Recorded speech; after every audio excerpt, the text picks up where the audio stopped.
हाय दोस्तों, मैं हूँ फाल्गुनी गज्जर और मेरी चैनल भाविशा 9 पे आप सभी का हार्दिक स्वागत है। सिया बचपन से ही घूमने की बहुत ज़्यादा शौकीन थी। उसने लगभग 22 साल की उम्र में तो पूरा इंडिया देख लिया था, मगर अब भी उसकी घूमने की चाह कम नहीं हुई थी।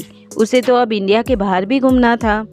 पैसों की कमी न होने के कारण उसका इंडिया से बाहर घूमने का सपना भी पूरा हुआ। एक बार सिया पाकिस्तान की हिंगलाज देवी के दर्शन के लिए गई थी। वहां उसकी मुलाकात एक पाकिस्तानी लड़के सलीम से हुई। उसके मिलने के बाद उसकी पूरी लाइफ जैसे बदल गई। वह हर समय खुश रहने लगी। सलीम भी उससे सच्चे दिल से चाहने लगा। घर पे लौटने के बाद यह बात सिया ने घर वालों को बताई। घर वालों ने सलीम से शादी करने के लिए साफ मना कर दिया। बात हिंदुस्तान पाकिस्तान की या हिंदू मुसलमान की नहीं थी, मगर बात यह थी कि सिया एक राजस्थानी लड़की थी और उसका विवाह पहले से ही एक राजस्थानी लड़के से तय कर दिया गया था। पहले से विवाहित होने के कारण घर वालों ने सिया के प्यार को अपनाने के लिए मना कर दिया। सिया एक बार छत पर अपनी माँ के साथ खड़ी थी। माँ से उसने कहा कि माँ, ऐसा नहीं हो सकता कि हम यह रिश्ता तोड़ दें। उन्हें यह बात बता दी कि मैं किसी और से प्यार करती हूँ तो शायद वे लोग रिश्ता तोड़ देंगे और मान जाएंगे। माँ ने कहा, बेटा, हमारे में ऐसा नहीं होता। अगर तुम कहोगी तो भी ज़बरदस्ती से तुम्हारा विवाह कर दिया जाएगा और शादी के बाद तुम्हारी ज़िंदगी बद से भी बदतर कर देंगे।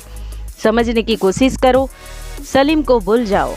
माँ के जाने के बाद सलीम का फ़ोन आया। सलीम ने जताया कि सिया, मैं तुम्हारे बिना अब नहीं रह सकता। मुझे तुम्हारी बहुत याद आती है। अगर तुम कहो तो मैं तुम्हारे घर हमारे रिश्ते की बात लेकर आऊँ। सिया ने सलीम से अपनी विवाहित होने की सारी बातें बताई और कहा कि मैं उस राजस्थानी लड़के से नहीं मगर तुमसे ही प्यार करती हूँ। मुझे भी तुमसे ही शादी करनी है, मगर यहाँ घर के लोग हमें अपनाएंगे नहीं। सलीम ने कल फ़ोन करूँगा कर फ़ोन रख दिया। इधर सिया को सलीम की याद सताने लगी। वह सोच रही थी कि कुछ चमत्कार हो जाए और हमारी शादी सलीम से हो जाए।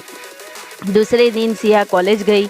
तभी फ़ोन की घंटी बजी। देखा तो फ़ोन सलीम का था। उसने उठाया और सामने से आवाज़ आई कि सिया, क्या तुम सच में मुझसे बहुत प्यार करती हो? सिया ने हाँ कहा। क्या तुम मेरे लिए कुछ भी कर सकती हो? सिया ने हाँ कहा। सलीम ने कहा, तो फिर चलो मेरे साथ। सिया आश्चर्यचकित हो गई। तुम तो पाकिस्तान में होंगे ना? मगर सामने से ही सलीम चलता हुआ आ रहा था। उसे देख सिया बहुत ही खुश हो गई और उसके गले लग गई। सिया और सलीम अब साथ में अमेरिका शिफ्ट हो गए। वहाँ उन्होंने शादी भी कर दी। सलीम के घर वालों को भी उनका रिश्ता मंजूर नहीं था, सो दोनों ने अपनी एक अलग दुनिया बसा ली। दोनों की शादी हो गई। आज दोनों बहुत खुश है। अगर आपको यह स्टोरी पसंद आई हो तो please subscribe my channel. Bye, जय श्री कृष्ण।